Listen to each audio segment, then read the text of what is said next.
rugi, laporan ekuitas, dan laporan arus kas. Hal penting tersebut diantaranya gambaran umum perusahaan, kemudian kebijakan akuntansi dan penjelasan akun-akun perusahaan. Nah, pada kesempatan kali ini kita akan membahas semua laporannya, dimulai dengan laporan laba rugi. Nah, Mas dan Mbak sekalian bisa melihat modul di halaman 33, contoh laporan laba rugi. Nah, laporan laba rugi itu sendiri merupakan laporan keuangan yang menunjukkan pendapatan yang diterima dan beban yang dikeluarkan suatu perusahaan selama satu periode tertentu.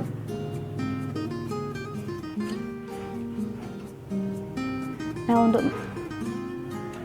melakukan pembuatan laporan keuangan, kita bisa menggunakan sumber dari kertas kerja.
Menyusun laporan laba rugi dari kertas kerja lebih mudah karena data keuangan sudah dikelompokkan sesuai dengan komponen laporan keuangan yang akan disusun. Komponen laba rugi, kertas kerja Adam Salon, di sisi kredit memuat data pendapatan dan di sisi debit memuat beban. Jadi untuk membuat laporan laba rugi, kita mengambil kolom laba rugi di worksheet ini. Dan nanti nominal laba harus sama dengan yang ada di baris selisih.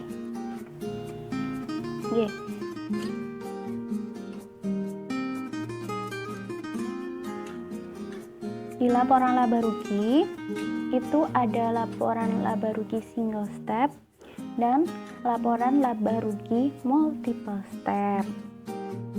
Kalau single step itu sederhana, yang multiple step itu lebih kompleks. Tetapi jika menggunakan multiple step itu laporannya lebih rinci karena memisahkan beban operasional dan beban non operasional. Jadi pendapatan dari operasional itu lihat berapa, kemudian yang di luar operasional itu berapa. Jadi perusahaan bisa mengetahui bahwa operasi selama bulan itu sudah baik atau belum. Saat labanya besar, ada kemungkinan pelayanan yang diberikan oleh perusahaan itu baik. Nah, di sini kita menggunakan yang multiple step. Jangan lupa untuk memberi judul Adam Salon laporan laba rugi. Kemudian di sini pendapatan operasional. Di sini beban operasional. Beban operasional, dan di bawahnya pendapatan dan beban non operasional ditulis sendiri. Nah, di sini pendapatan jasa dari luar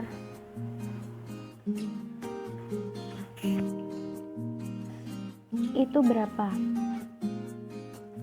Ini pendapatan jasa senilai 31.400.000 dimasukkan di bagian kolom pendapatan jasa operasional. Kemudian beban operasional yang ini dimasukkan satu persatu dari kolom beban, baik beban gaji, beban iklan, dan beban lain-lain. Kemudian memasukkan pendapatan rupa-rupa.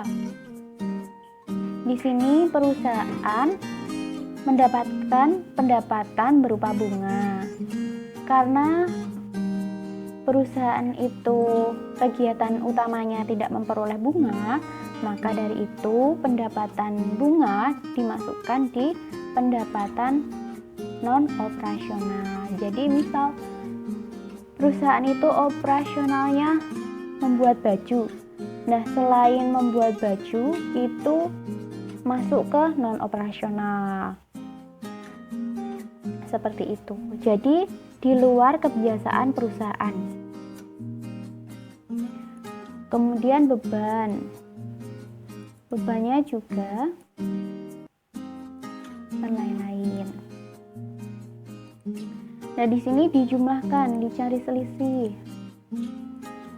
Pendapatan operasional dikurangi total beban operasional nominalnya Rp15.480.000. Kemudian yang pendapatan dan beban non operasional itu mengalami rugi bersih non operasional senilai Rp600.000. Jadi laba dikurangi rugi Rp15.480.000 dikurangi Rp600.000 sebesar Rp14.880.000. Kita cek di bagian selisih sama ya, jumlahnya Rp14.880.000. Nah, seperti itu cara pembuatan laporan laba rugi.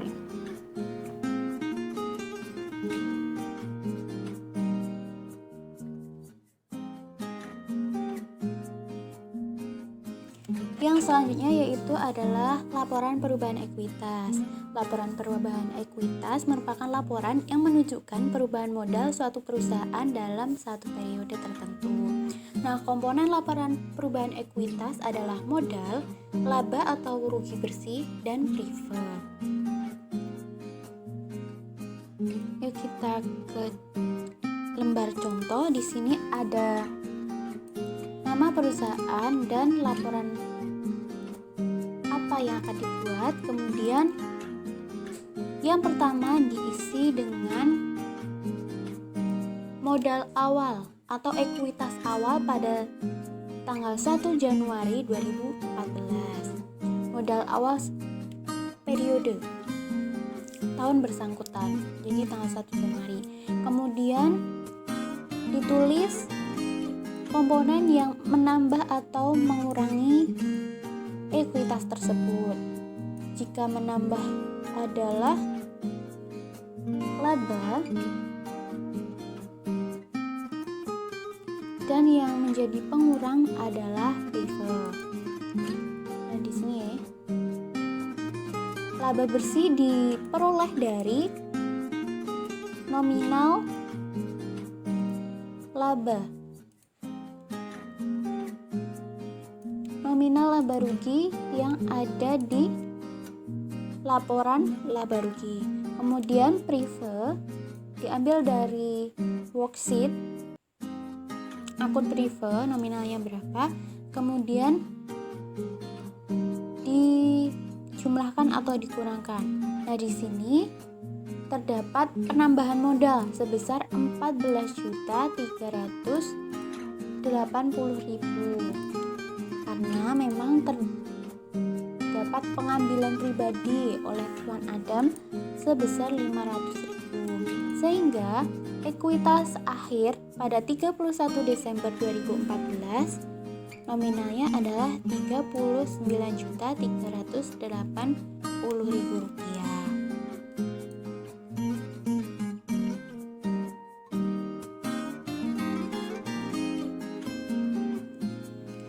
Yang ketiga yaitu adalah laporan posisi keuangan atau neraca. Laporan posisi keuangan ini sendiri merupakan laporan keuangan yang menunjukkan komposisi aset, liabilitas, dan ekuitas suatu perusahaan pada saat tertentu. Komponen dari neraca terdiri dari aset, liabilitas, dan ekuitas.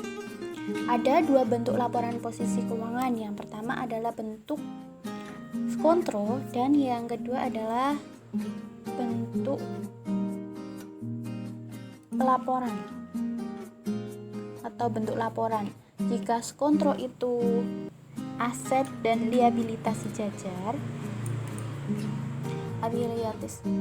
liabilitas dan ekuitas, sedangkan laporan itu dari atas ke bawah, mulai dari aset, liabilitas, dan ekuitas.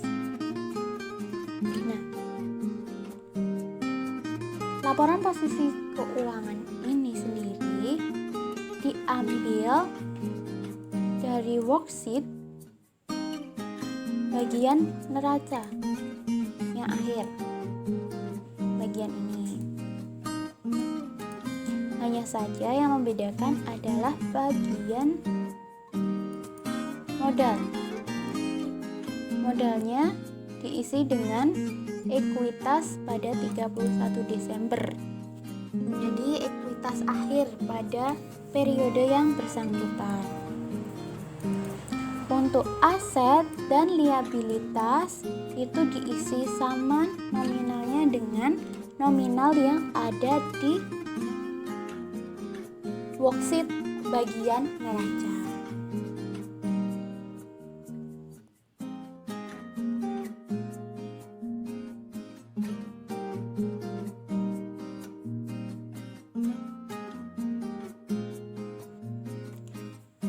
Yang keempat yaitu adalah laporan arus kas. Laporan arus kas menunjukkan sumber-sumber penerimaan dan pengeluaran kas perusahaan dalam aktivitas selama satu periode tertentu.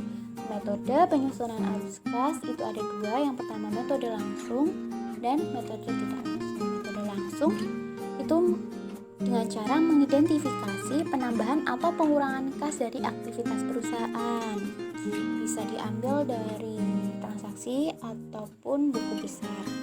Nah, kemudian metode tidak langsung atau metode rekonsiliasi itu dimulai dengan saldo laba bersih. Direkonsiliasi dengan pos-pos yang mengurangi atau menambahnya. Nah, komponen arus kas itu ada tiga. Yang pertama adalah arus kas dari aktivitas operasi. Yang kedua adalah arus kas dari aktivitas investasi, dan yang ketiga yaitu adalah arus kas dari aktivitas pendanaan. Nah, bisa dilihat di contoh. Jangan lupa untuk selalu membeli nama perusahaan, kemudian nama laporan keuangan yang dibuat.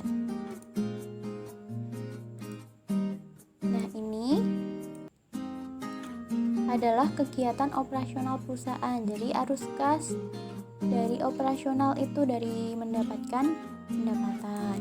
Kemudian arus kas keluar untuk operasi itu dari membayar beban-beban, baik itu beban gaji, beban listrik, beban sewa, dan beban yang lain-lain yang berkaitan dengan operasional dari perusahaan. Kemudian dari kegiatan investasi, aliran bersihnya untuk pembelian gedung itu merupakan pengeluaran dan penyusutan aktiva tetap. Jadi aliran kas bersih dari aktivitas investasi senilai 29 juta. Kemudian arus kas dari pendanaan itu bisa dari setoran awal, pinjam ke bank, atau mengeluarkan surat berharga. Kemudian aliran kas dari berbagai kegiatan itu tadi kemudian dijumlahkan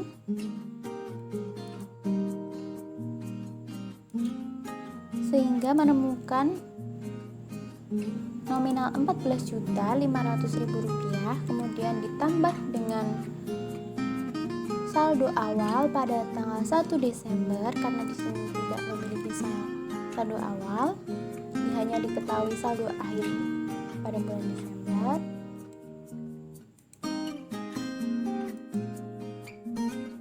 Jadi langsung dimasukkan di bagian sini.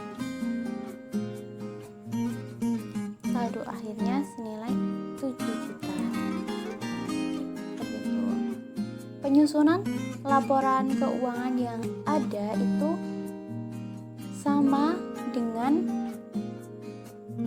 penyusunan laporan yang pernah kita pelajari sebelumnya. Nah, yang terakhir yaitu adalah catatan atas laporan keuangan.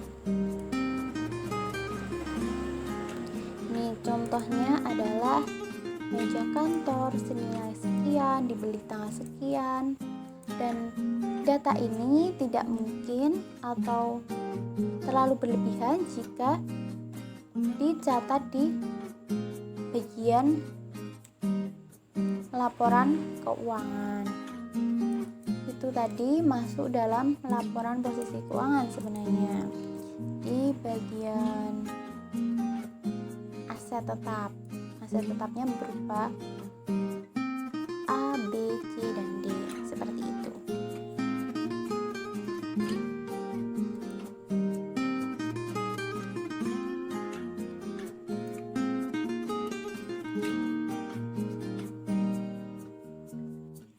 Sekian video pada kali ini, semoga bermanfaat. Kita akhiri bersama-sama. Wassalamualaikum warahmatullahi wabarakatuh.